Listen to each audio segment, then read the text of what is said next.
Terima kasih pemirsa, Anda masih bersama kami dalam Kominfo Newsroom. Pemirsa, Kepala Negara ASEAN tiba di Labuan Bajo, Nusa Tenggara Timur hari ini, Selasa 9 Mei 2023. Dari pantauan kanal resmi pemerintah Indonesia, sudah ada 5 kepala negara ASEAN telah mendarat di Bandara Komodo, Nusa Tenggara Timur.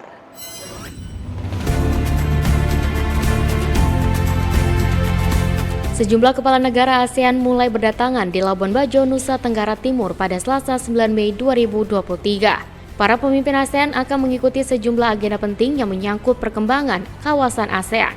Perdana Menteri Kamboja Hun Sen menjadi kepala negara pertama yang tiba di Labuan Bajo. Hun Sen tiba bersama Bun Rani pada siang hari. Kedatangannya disambut oleh Menteri Kesehatan Budi Gunadi Sadikin dan dimeriahkan dengan kelompok penari tradisional sebagai tarian upacara penyambutan.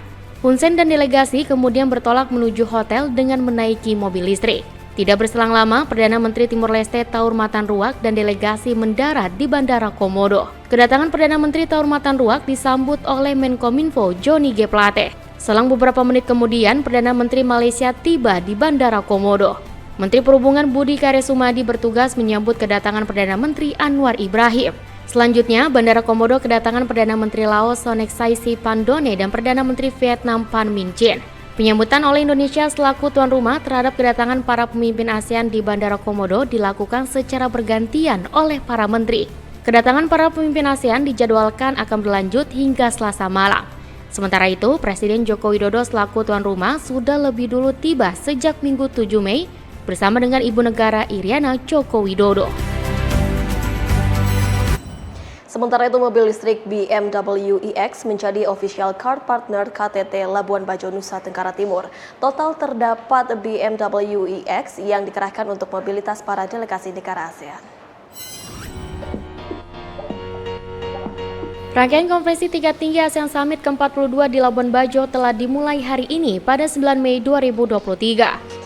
Berdasarkan pemantauan melalui kanal pemerintah Indonesia, delegasi asing peserta ASEAN Summit masih terus berdatangan ke Labuan Bajo, Bandara Komodo, Nusa Tenggara Timur. Terkait transportasi yang digunakan para delegasi konferensi tingkat tinggi ASEAN selama di Labuan Bajo, Sekretaris Kementerian Sekretariat Negara Setia Utama mengatakan, terdapat 13 kendaraan BMW Type 9 sebagai kendaraan resmi para presiden dan perdana menteri negara-negara anggota KTT ASEAN. Adapun BMW Type 9 yang digunakan pada KTT ASEAN 2023 adalah Sport Activity Vehicle full listrik premium modern yang dirancang secara cerdas untuk menghadirkan interior modern, nyaman, luas, dan mewah. Mobil tersebut memiliki tenaga 326 daya kuda dan bisa berakselerasi 0 hingga 100 km per jam dalam waktu 6,1 detik. Dalam pengujian Worldwide Harmonized Light Vehicle Test Procedure, mobil listrik ini bisa menempuh jarak hingga 420 km. Selain teknologi mutakhir, baterai BMW Type 9 juga bisa diisi dengan cepat lewat arus DC. BMW Type 9 xDrive 40 dapat mengisi ulang baterai tegangan tinggi hingga 200 kW. Hal ini berarti mengisi daya selama 10 menit dapat menyediakan energi yang cukup untuk menambah jangkauan lebih dari 90 km. Pengisian daya baterai tegangan tinggi dapat ditingkatkan dari 0% ke 80% dalam waktu kurang dari 34 menit. Kendaraan BMW iX sejumlah 13 unit yang nantinya akan digunakan untuk transportasi para leaders VVIP pada KTT ASEAN ke-42 di Labuan Bajo.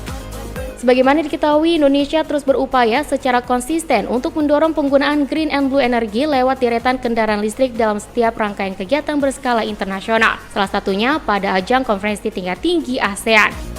Mobilitas kendaraan listrik ini akan ditopang fasilitas pendukung berupa SPKLU yang tersebar di berbagai lokasi di Labuan Bajo. Presiden Republik Indonesia Joko Widodo menyambangi kawasan wisata kuliner Kampung Ujung di Labuan Bajo, Nusa Tenggara Timur. Kehadiran Presiden disambut antusias oleh para pedagang.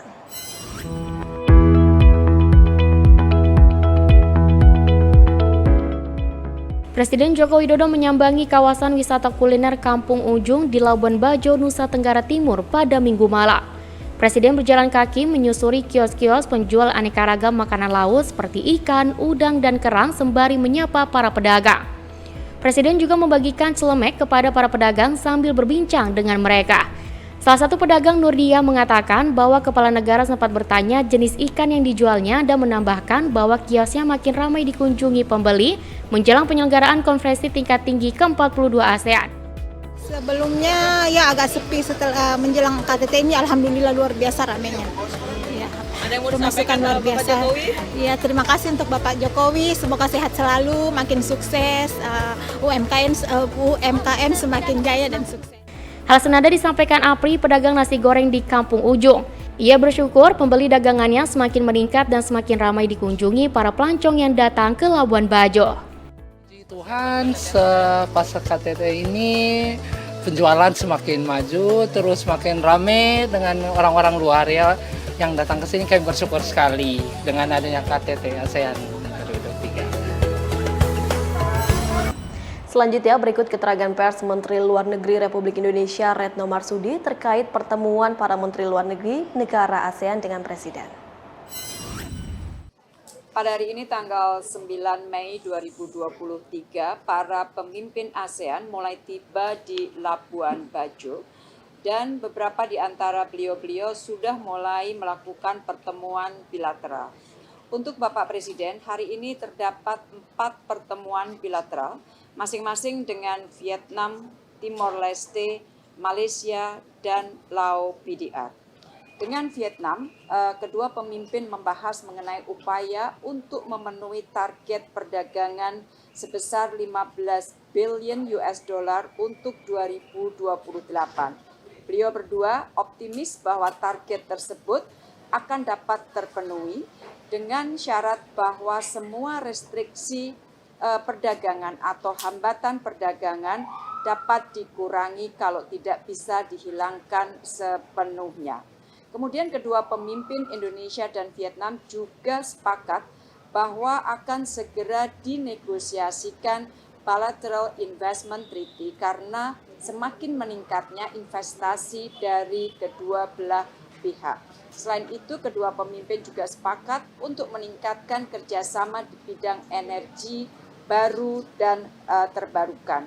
Mengenai penandatanganan atau selesainya perundingan EEZ antara Indonesia dan Vietnam yang sudah ditandatangani, kedua pemimpin sepakat agar implementing arrangement dan proses ratifikasi dapat segera diselesaikan. Selain itu, Bapak Presiden juga menyampaikan agar MOU mengenai kelautan dan perikanan dapat diselesaikan segera. Sementara dengan Perdana Menteri Timor Leste, Bapak Presiden menyampaikan tentunya ucapan selamat datang karena untuk pertama kalinya Timor Leste berpartisipasi dalam KTT ASEAN. Bapak Presiden menekankan pentingnya kerjasama ekonomi termasuk diantaranya di wilayah perbatasan kedua negara. Ini sudah dibahas pada kunjungan Perdana Menteri Timor Leste ke Jakarta beberapa saat yang lalu. Dan kedua pemimpin sepakat bahwa akan dibentuk Joint Working Group yang akan mempersiapkan kawasan ekonomi, pengembangan kawasan ekonomi di perbatasan kedua negara. Seperti dengan Vietnam, kita melihat semakin banyaknya investasi kedua negara, oleh karena itu Indonesia mengusulkan agar Bilateral Investment Treaty dapat segera dibentuk atau mulai dibahas antara kedua negara. Dan Bapak Presiden juga mengingatkan mengenai masalah pentingnya kita segera menyelesaikan perundingan batas darat. Dan Timor Leste menyampaikan ucapan terima kasih atas dukungan Indonesia terhadap keanggotaan Timor Leste. Dan Bapak Presiden menyampaikan bahwa selama keketuaan Indonesia ini, roadmap untuk Timor Leste agar menjadi anggota penuh akan disepakati dan mengharapkan agar Timor Leste dapat segera memenuhi kriteria-kriteria yang ada di roadmap yang besok akan diadopsi sehingga akan dapat menjadi anggota penuh ASEAN. Sementara itu dengan Malaysia, Perdana Menteri Malaysia menyampaikan kembali undangan kepada Bapak Presiden untuk berkunjung ke Malaysia. Bapak Presiden menyampaikan pentingnya segera kedua belah pihak untuk menyelesaikan beberapa bidang untuk perbatasan laut dan juga perbatasan darat, dan Bapak Presiden kembali mengingatkan pentingnya optimalisasi one channel system dan perlindungan para pekerja migran Indonesia yang bekerja di Malaysia.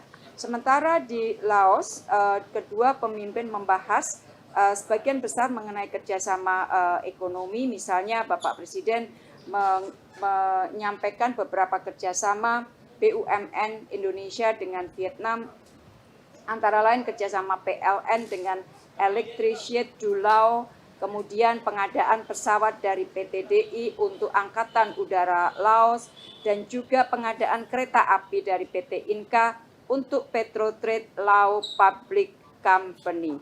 Dan kedua pemimpin juga menekankan pentingnya kedua negara untuk meningkatkan kerjasama dalam memberantas trafficking in person yang saat ini sedang marak terjadi di negara-negara anggota ASEAN.